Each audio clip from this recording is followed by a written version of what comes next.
All right, good morning. We're ready to call this meeting to order. It's 8:37 on Tuesday, April 9th, 2024. We're in the White Pine Conference Room at City Hall at 1123 West Lake Street in Sandpoint, Idaho. And this is the meeting of the Sandpoint Arts, Culture, and Preservation Commission. Just so everybody knows, we're in this conference room and we need to speak loudly so that all can hear us. For the record, I am Chairwoman Ellie Susness.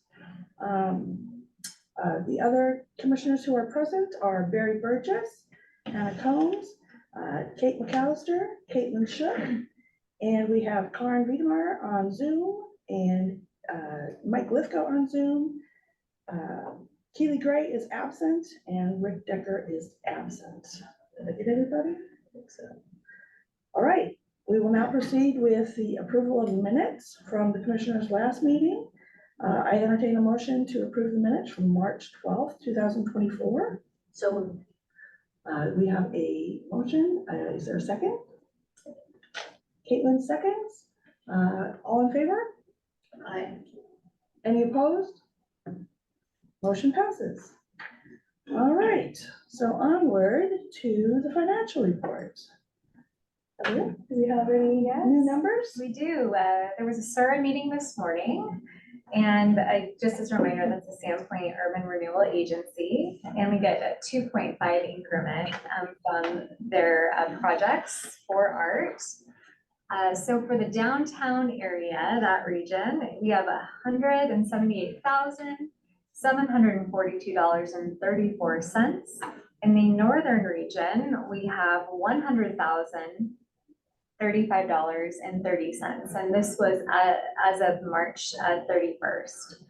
We also have a remaining balance of $1,684.68 in the Silver Box Project Fund, which we'll talk about that coming up. Great. All right, is there any questions on the financials? You said that was as of March 31st. That's correct. All right. Well, let's move on to our updates. So number 3 is the Arts, Culture, and Historic Preservation Commission membership. Okay, so, and this is kind of membership, but just in general, a little update of things going on. We're really excited. Jason Walker, our new community planning and development director, started yesterday, and so he has a really unique position. It's new to the city, and so he oversees arts, culture, and historic preservation, commissions and committees, planning and development, and parks recreation, and of course capital projects in general. So it's an amazing one, and he's going to possibly pop in towards the end of this meeting, but I'm really looking forward to onboarding with him. And he's very excited about this position and working with us. And he mentioned yesterday, he loves everything that we do. So it's going to be fun to share. Keeping that in mind, I think it would be a good time to create a work team and essentially come up with a new strategic plan on projects and programs moving forward. We have spring coming, so there's opportunities to, get some of those community-driven projects, such as the Paint the Plows and different things going. And so we're going to look forward to getting that established and kind of getting a holistic view of what we need to do. Sounds great. During the pandemic, we had a bunch of projects that we had planned.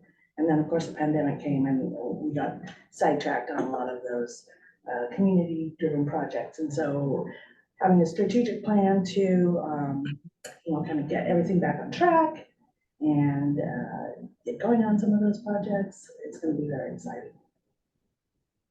Is there any other questions on that? What's the next step on that as far as getting some teams together? Yes, so great question. You being the chair, I'll kind of spearhead it, work with you, and then Kate, you volunteered your services. This is what you do for a career in terms of supporting that. So we'll get a I'd be meeting going. Thank you. And that's the Mondays at 9? Yeah, Yeah. yeah. And so we have a standing meeting at 9 o'clock with historic preservation, but things are moving pretty smoothly on that. So we've decided to kind of pivot that meeting time and kind of alternate to try to get the strategic planning in motion. We can have up to 4 people. That's not including me being a part of this. So if any of you guys want to join the strategic planning, let me know and we'll schedule something. Remember, it's the quorum. We have to stay below 4, so yeah, I'm in our work teams. All right, well, if there's no other questions, let's go ahead and move on to the historic preservation team update. Okay, so I'm just gonna open a folder here. We've been working on the brochure, the walking tour brochure, diligently these last couple months. And yeah, just as a reminder, it's probably one of our most talked about and utilized education and advocacy documents that we have. And we were lucky enough, because of the addition of an artful cover and the cultural chapters, to have SURA, the art fund from SURA, supporting this project. Historically, we had to hustle the streets and sell ads and so forth. We are going to be participating in the CEG grant through the State Historic Preservation Office, which will be coming up in June. And so I'm gonna let the team talk about the nuts and bolts of what they worked on, but we've set out on a plan, and our goal is to have pretty robust copy ready to present to the grant individuals in June. So that's kind of a tentative deadline. So if you want to kind of take it away, and I have the map up here too. Well, if you're familiar with the brochure, I don't happen to have one with me. Oh, very nice. Good. I think we've shown you the new artful cover that we're going to be doing, and the other big important thing that we're doing is we're going through and we are crediting the photos of all the buildings, and that has been a huge job. Hannah, do you want to talk about that? What the museum's doing? Yeah, so the photos that are in the current brochure are a combination of photos that came from the museum and were taken by former commission members to our knowledge. So we are going through the museum's collection to try to track these photos down, double check that we have permission to use them, and then crediting whoever donated them. And then Heather's working with some of the past commission members to do the same thing with the more modern photos. Anywhere where we find a photo that we maybe the rights to it are uncertain, we are trying to find an alternative. So we've had pretty good luck with that.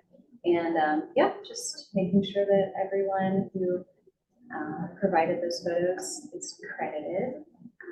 That's our goal. That's great, because there's no donor credit in this version. So that's gonna be really great to have the community that provided the photos actually have credit. So the other thing that we're working on is we want to kind of spread the, we have the map of the downtown already. We've kind of revamped that a little bit. And then shown on the screen is the city beach area, which also has the old town site information on it. So this is a work in progress. I've been working on this the last couple weeks, and input from other team members will determine what else goes on this map. And we're also working on the verbiage for, just a narrative that will be interesting to whoever picks up the brochure. And we've talked about how this area over here, and it was even mentioned in the design competition, is kind of not greatly highlighted. And there's three pivotal things that happened on this wonderful piece of land. Where City Beach is, that was originally the summer village of all of the local native tribes.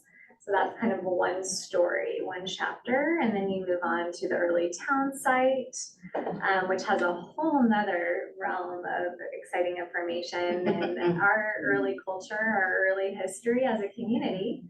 And then the third thing that happened is you had the dams here in I think it was 1956, 1958. And that changed City Beach forever in terms of being able to control the water levels and really activate it as the tourist park that we know today. And then there was this huge civic touch, with the Lions Club and all these other groups that helped build the structures and so forth. And so that's kind of the third chapter, which, is really, when we're looking at City Beach, the foundation of what we see today. We have the snack shack that was built by the WPA and all this really cool cultural information from the 50s. So it's really going to be fun. And then we have all these opportunities for walking tours over in that side and spin-offs of tours, and I think it'll be fun. Very exciting. Yes. Barry, did you want to comment on any our work? Yeah, I've gone through the brochure and looking at grammatics and trying to find any place that requires any editing. Really haven't found anything. You all tell each page has a full narrative of what's going on, and it all looks very clean and it's purposeful for me. I'm happy with that. Great. Did anyone have any questions on our progress? Good job. Thank you. When do you plan to start the tours again? We're gonna get together and start talking about that. The feedback from the tours in this past spring, people loved the actors and they loved the historians. And so I'm going to be looking to all of you to find it in yourselves to become tour guides and find volunteers within the community to become tour guides. One thing that kind of happened, we had a really exciting, strong group, and summer happens, spring happens, life kind of takes people away from being able to commit to things, and the group got very small. And so I think if we start off with a really larger, strong group, then we'll be able to kind of have more commitments for tours. But we're gonna get together and figure that out. We had it once a month. It was, I think we did the fourth Friday of each month.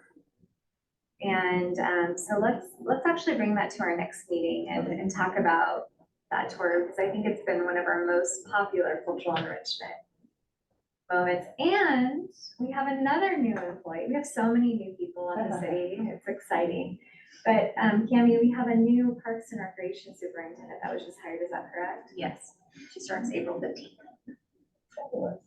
So we're not kind of stalling out on things. A lot of kind of the pause was just waiting until we got some of these key directors and individuals in their positions and kind of understand what their vision is in order to move our projects and programs forward. So it's happening. It's happening. Yeah. So we'll come back and talk about walking tours soon, and I'll get an email out and we'll start brainstorming what that can look like. Great. I feel like they were so popular. We can get a really robust group. Maybe we can have a couple a month. I know that's a big Yeah. goal, but That would be That'd be amazing. amazing. Went on the weekend, I heard the feedback on like a Saturday, and we tried that. In groups vary from 12 to 25 people. I also would love to work with all of you on figuring out how to promote it better. How do we work with hotels and other service industries that cater to tourists to activate, that crowd and let them know that this is something we offer in the community. So we'll definitely go from there. There is on May 2nd, and we're confirming the time still, but a group of mayors that's going to be coming called like a city tour to further understand everything that we're doing. And they have asked that we give a walking tour. And of course, I would be happy to lead it. I can be exciting, but I don't think I'm nearly as exciting as an actor would be. I can be theatrical though. That's the Resort City Mayors, That's correct. with Wendy Jacklin. Yeah, oh yeah, yep. She's Oh, great. yes. She's excited. So I am looking for some actors. She specifically wants actors. Oh, So I'll definitely be working with all of you to see how we so can. bring my activate that. best brothel costume. That's what yeah, I'm like, I'll get one. 100%. So let's stay in touch about that. That's coming up quickly. All right. Mike, did you have any comments or questions about this? No. All right. Well, let's move on then to the culture team update. So I always feel like the universe works with us. This past week, it was really fascinating. I had a few residents from Sandpoint contact me and want to tell me about their historic home and how they get into a landmark program. I mean, they've just done a rehabilitation and they're so excited. They've done research at the museum on it. And I informed them that currently our residential landmark program would be our walking tour brochure. And so that sparked something within me, and I brought it to our historic preservation work team yesterday that we should really do a call for information. I thought I was really clever with the idea of instead of call for information, but maybe not. We'll workshop it. Yeah. That's so cool. Yeah. But essentially, the idea, and this goes back to the program that we have, which is called the Cultural Collective Campaign, and it acts as a vehicle in partnership with the museum to actively collect the community's history where it can be preserved in the museum's archives. And we realized that maybe, the walking tour brochure is fabulous. It's been a while since we've done a huge research for residential. So what we're looking to do is asking the community, and I'm gonna go ahead and pull up a document here. We're asking the community to provide information on their home. And we wanna know all of the fun, juicy stories about residential history. And so we started workshopping this document yesterday in the historic preservation team meeting. And I just wanted to bring it all to you and get all of your ideas. But what would happen in an ideal world is this would be a written history provided by a community member with potentially photos or any archival information that could support this history on the residential house. And the museum is putting together a Google form that will be on the museum's platform, but it will have a link that we can put on our city website and that any of you can share. Hannah, does that sound about right? Try it. Perfect. But we're really excited to try this out. So in terms of, before I get into this document, does anybody have any questions about that process or concerns or super excited? Well, somebody who will be checking, like fact checking and. Great question. I'm gonna make that Story up. time. You could just say. Hannah's an expert fact Oh, I'm checker. sure. Well, no, but that's a great point, because we did talk a little bit yesterday about, how do we know if the owner actually knows the year that their house was built, for example? Yeah. Some people say 1905, but really it was 1913 or something.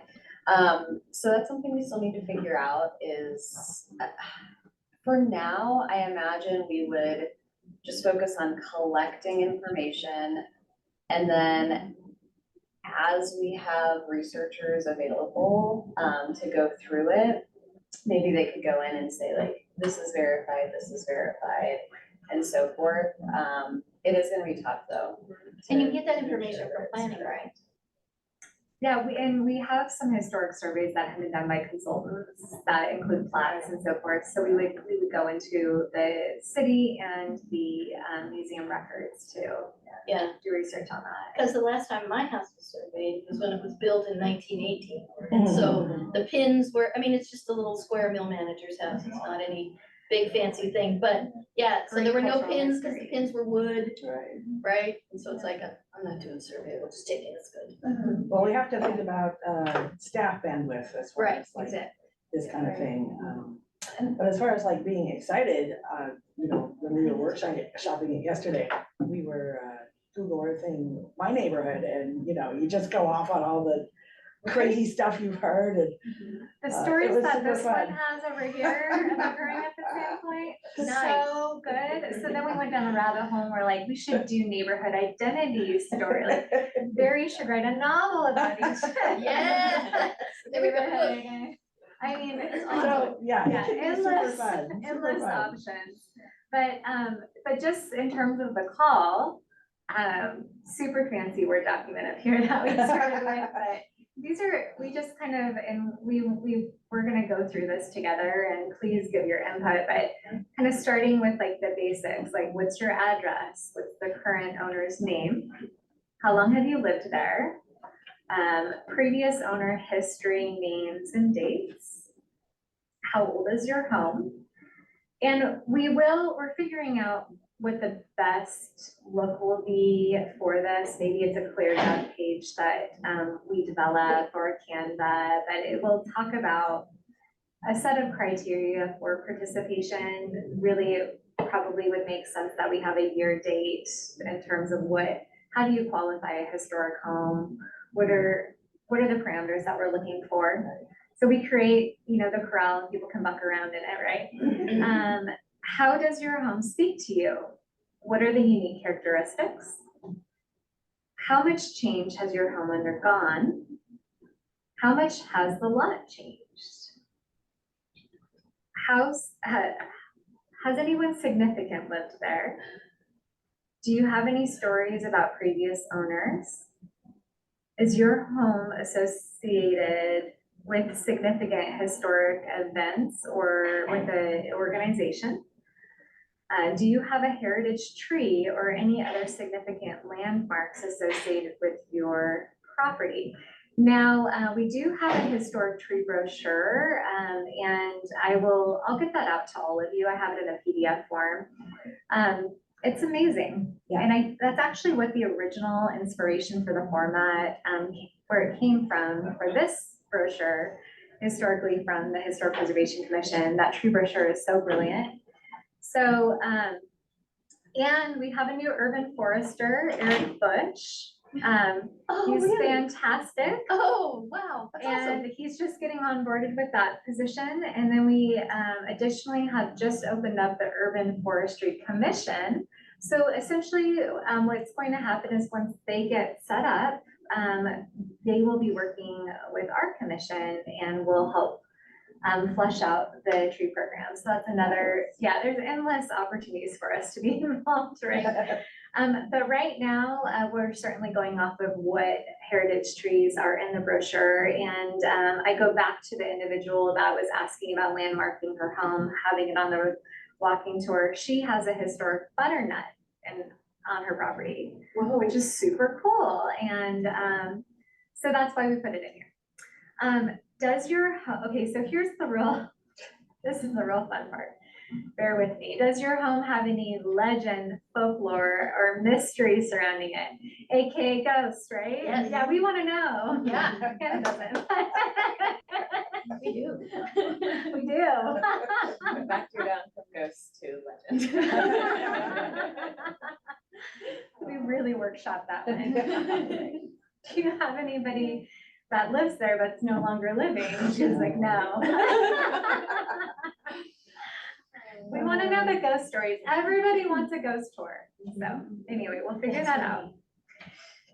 Do you have any photos you'd like to share, current or historic? And please excuse any typos. I went to perfect this last night and I didn't get to it.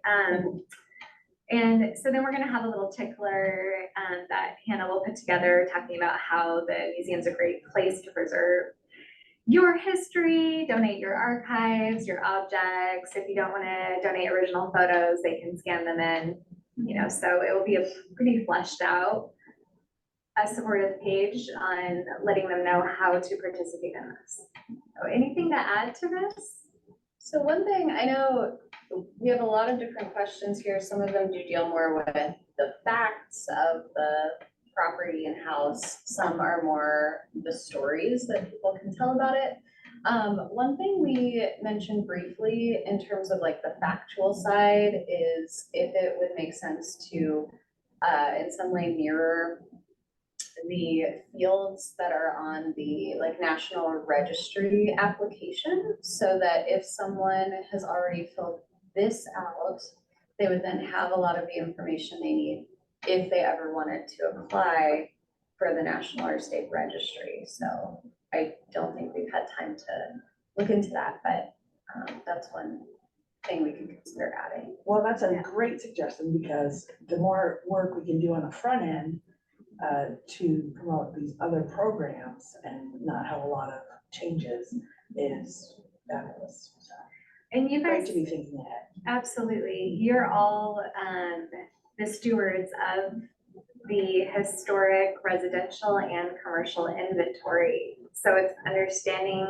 what assets this community has, making sure they are inventoried, and you can do that through projects like this, through formal consultants doing surveys, all of those things. So absolutely, it's constantly understanding what do we have and how can we preserve it. Yeah, I would, at the museum, I would ultimately love if, I don't know how this would work, but if this information could go into some sort of searchable database, so that 20 years from now, say someone new is living in a home and wants to learn about it, then they could come back and say, oh, what do you know about my house? And we'd have a better way to find that information instead of like, oh, let's go dig through some obscure box of paper hidden in the back. So that's another thing that I'd love to think about as we put this together is there some sort of like searchable place that this information could live eventually? And I feel like connecting to the community in this way, you're getting kind of the meat of like the anecdotal stories and the heart of the history versus, trying to research it from looking at it and being like, these are the architectural characters and, all of this, like, that's all important. And that goes back to if the property ever needed to be registered or there was a want for that. But I remember when you guys do exhibits, like, isn't this like the powerful information that we're looking for? Yeah, and I think doing something like this is really exciting because that tends to be missing, in like the surveys that we've done, where it is focused on the architectural information, but we aren't talking to the homeowners, we aren't getting any of those stories about people who lived there. So this will enrich it quite a bit, I think. And then I think we'd also discover if there's a lot of information from someone and they're really, further connected, they go back 4 generations or however it looks, we can find good candidates for oral histories to further increase the museum's archives as well. So this is gonna be fun. We'll just see how it goes, right? It's interesting that people are interested, and obviously you've been getting a lot more contacts, and that's Amazing. because of us Yeah. putting out the bungalow book and, being out there in the community more. It's definitely making a difference. Absolutely. They see it already.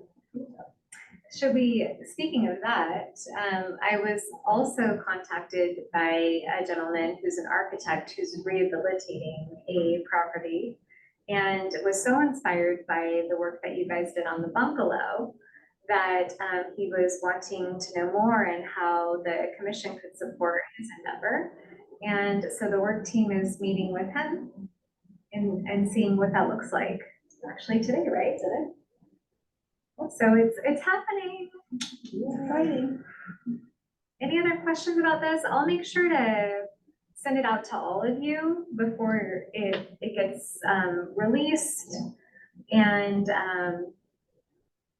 but I am hoping that we can get this out soon, I think, before our next commission meeting. So we'll get this all sorted out through email if that works for all of you. Karen, Mike, did you have any questions? I don't.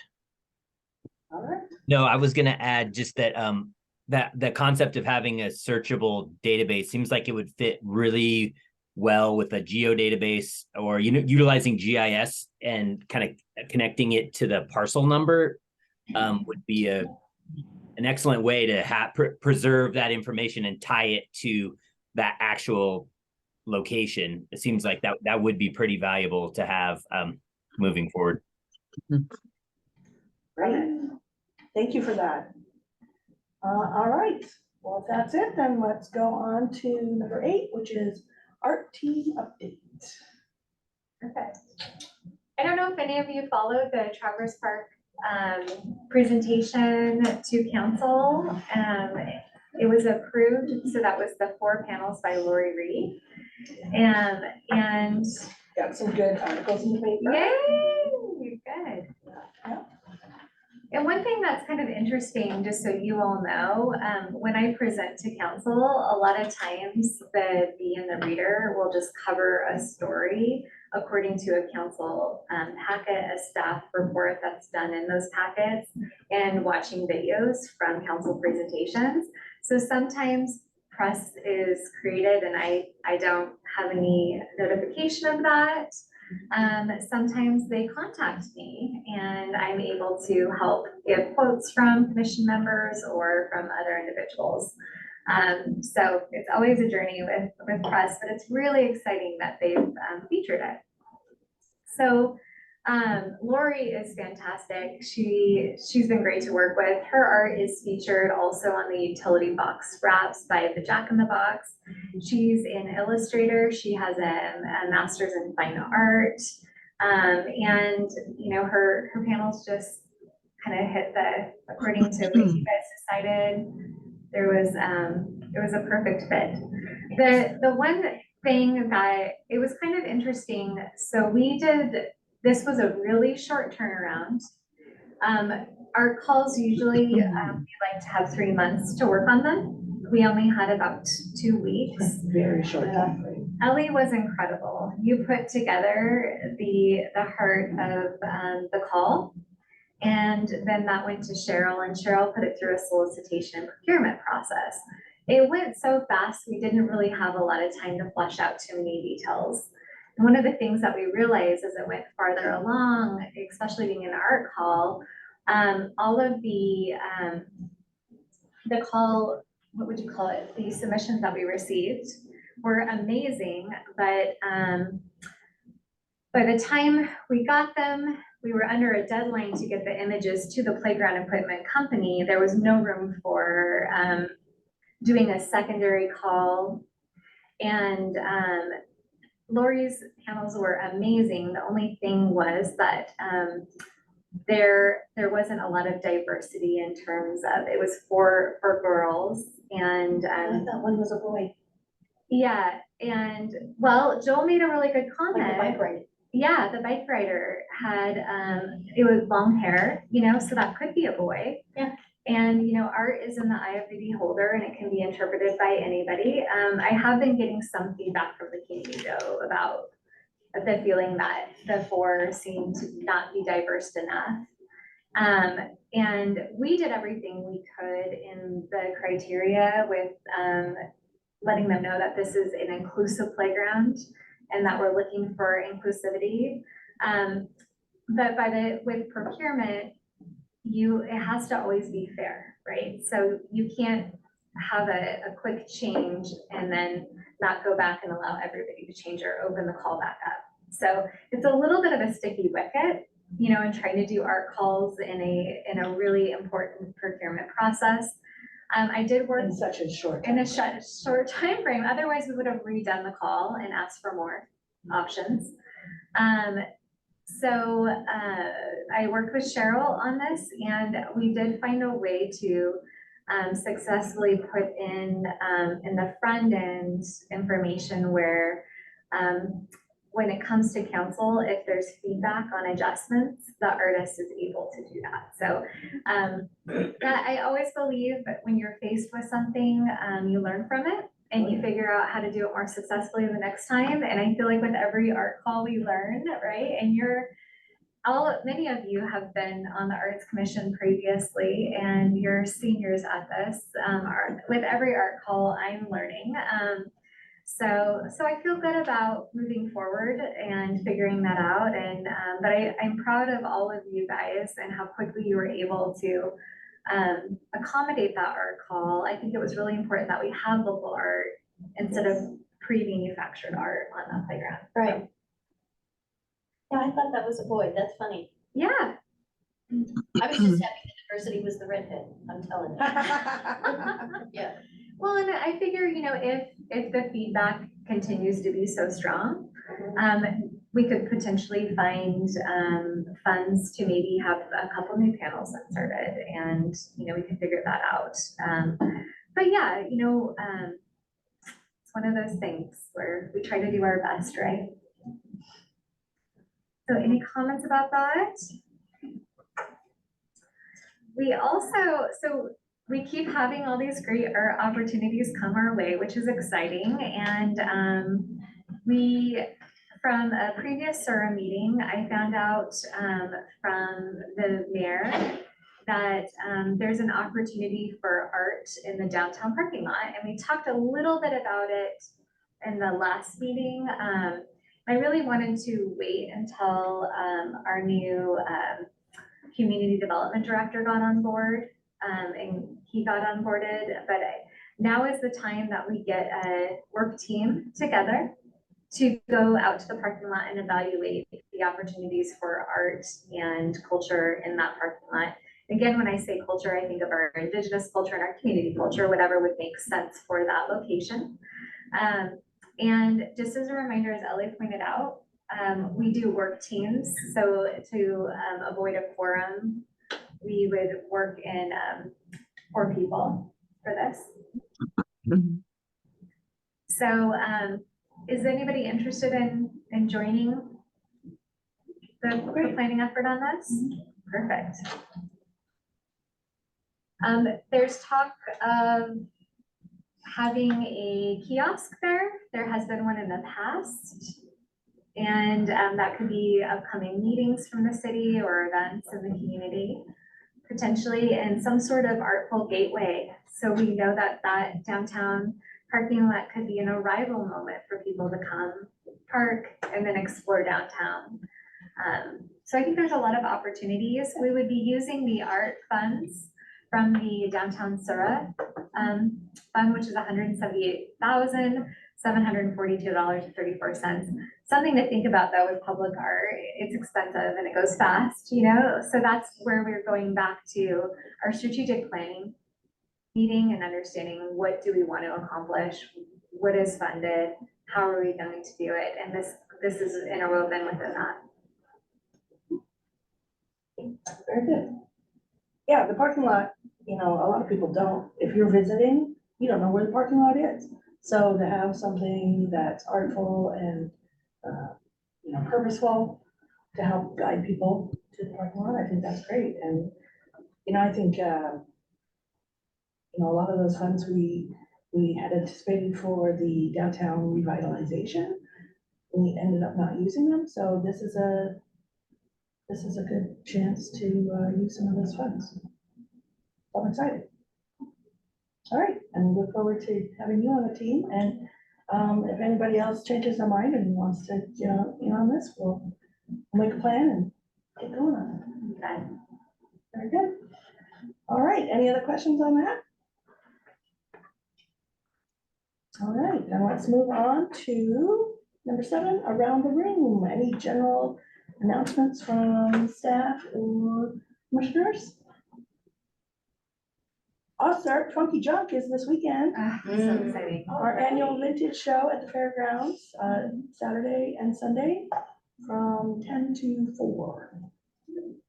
It'll be fun, lots of vendors, great time. I am doing a presentation at the library on April 25th. This is related to the exhibit that we did last year about the Elsasser homestead and the history of that property as it was being developed. So this program at the library is going to be partly like a short presentation about that project and what we learned from it. But our main goal is to get different people together in the room who are involved in different parts of the property development process.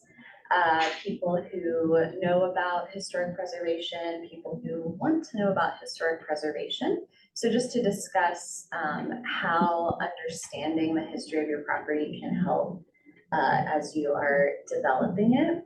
We're going to have a few people, architects and property owners, talk about how they have implemented historic preservation efforts on their properties. So I would invite all of you to join us. It'll be Thursday, April 25th from 6 to 8 at the library, if you're able to make it. Awesome. Next weekend, the 19th, 20th, and 21st, the play Sherlock will be at the Pan. I'm the crazy neighbor lady, cat lady. I don't know why I can't be the crazy dog lady. Anyway, yeah, and it's by an original play by Teresa Pesci. She's a local here. Very witty. Eric Bond, who plays Sherlock, and Corey Repass. They're just amazing. They're truly, truly amazing. It's really fun and witty and yeah. What dates? 19th, 20th, 21st, there's a matinee, and then I think it's just that next, yeah, the 27th, just that next Saturday, I believe. Yeah. So maybe you can be like, you're amazing. You should continue and this with walking tours. It's a crazy cat lady. Right. Yeah. Yeah. Yeah. Oh, yeah, second Sherlock. Come. Right. Is the city doing Arbor Day again in the park this year? That's a great question. It's being postponed. Okay. Eric's taking over the city forester position for May, and we don't have the bandwidth for a large special event right now, especially since I'm covering all the rec stuff. So they've briefly discussed maybe trying to tie in an Arbor Day celebration of some kind with the tree planting that's going to happen over at Travers when they do the big landscaping effort over there, but I don't know what time of year that will be, but because of the grant we got, we do have to do something. And if it's not Travers, it may be another park, I just don't know yet.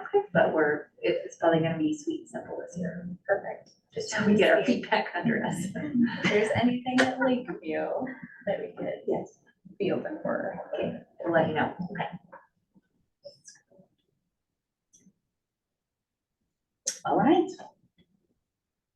Karen, did you have anything?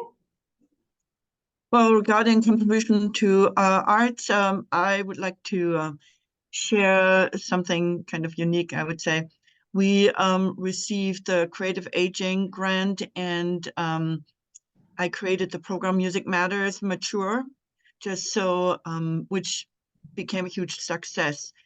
And it occurred to me of what incredible resources, untapped resources are in our community who are hungry for engagement in the arts and really anything concerning the community building and wanting to help and be part of it. So I just wanted to point that out. It's a really a wonderful class. We had to double it in size to accommodate everybody. And I think there are 50 plus standing in line. That says something.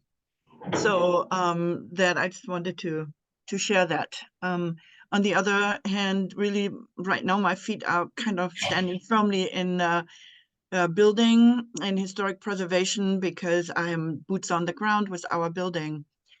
Right now we are needing to replace the windows just to make this building weather resilient, which is one of the really, really, really important aspects of preserving a historic building. At the same time, I wanted you to know I couldn't find anything. Heather, I now talked to you about the Gardenia Center, and I couldn't find a blip of its age or anywhere. I know it's buried somewhere. but might be interesting to kind of see what's going on in that corner. Yeah. I'm also have been Karen, asked. I looked into that as well, and I talked to some historians that have performed surveys in our community, and I haven't been able to find anything, and our local historians haven't as well, so, and I don't know if you'd be able to find anything more about that building. That is so interesting. Isn't Um, it? Yeah, weird. And then just another little blip. I was contacted also by Coeur d'Alene, someone there, because the Roosevelt Inn, which is a historic building, a historic hotel, and their developers have come in wanting to tear it down. One of the reasons, most likely, that's my opinion, is because it's too expensive to renovate or to bring it up to date, and it's just absolutely not energy efficient, which I keep saying is a key aspect of protecting historic buildings. So with that being said, I'm saddened to see that we'll have to really get them to push back. But we have a lot of very vulnerable buildings in the Northern Panhandle that we may lose unless we take action and become really strong advocates anyway. So that's all I'm saying. Thanks, Karen. That's it. All right. Thank you. Mike, did you have any comments? No. Okay, and I see Rick is here. Rick, hi. Did you have any comments for the? Hey there. Actually, yeah, in our building downtown, we have a new artist down there. I think his studio is called Element 11. And then he's got a grand opening on the 26th of April. I think there's going to be drinks there, snacks. He said it's family friendly as well. It's that night, and then I think it might even start a little early at like 3 if you want to stop by and support a local artist. Awesome, thank you so much. All right, is there any other comments around the room? Yeah. All right, then I think we're done. All right, thanks, everybody. We're adjourned. Thank you. Awesome.